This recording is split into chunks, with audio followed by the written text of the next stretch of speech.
I'm joined now by Igor Lukes. He's a professor of history and international relations at Boston University with a particular focus on contemporary Russia and the Cold War. Good morning. Welcome to our program. Good morning. Thank you for inviting me. So, what do you make of this case? Sergei Skripal, certainly not the first person to fall ill in Britain under suspicious circumstances. Does this bear the hallmarks of something suspicious? Well, it really does. And I certainly appreciate that one has to be cautious and one must not jump to conclusions. But certainly the point is that the use of poison is somehow, I don't know really why, woven into the fabric of Russian history. I certainly know of early 17th century cases, which then continued throughout the Tsarist era, where attempts were made to deal with certain power struggles in the Kremlin with the obvious use of poison. When the Bolsheviks then seized power by the late 1930s, people like Beria and Stalin resorted very frequently to the use of various poisons, but by then the science behind it had improved so much that many cases were not even deemed to be to have been caused by poison because the victims seemed to have died of natural causes. And then I remember very clearly a case in 1978 when a anti-communist dissident was killed in London after a poisonous pellet was embedded into his thigh, shot into his thigh from an umbrella, and he died tragically. It was Mr. Markov.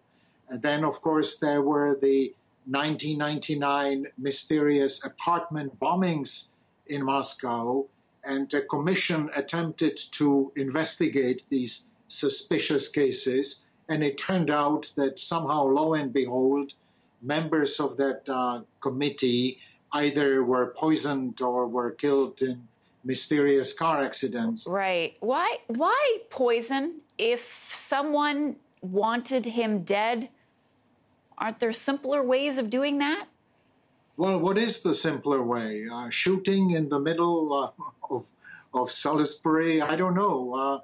It is, I think, a preferred way by the Russian special services. And as I said, it's also part of the history.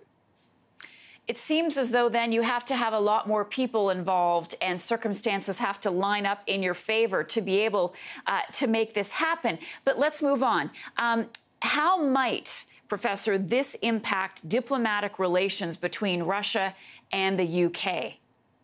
Well, I'm sure the impact, if it turns out that this was not the case of regular food poisoning that all of us may be familiar with, if it turns out that this is something sinister, and if it turns out that Moscow is responsible, then I'm sure it will further burden the already burdened relations between Moscow and London, because you have mentioned the 2006 assassination of Litvinenko, and the British then investigated the case very carefully, and they identified by name the culprits.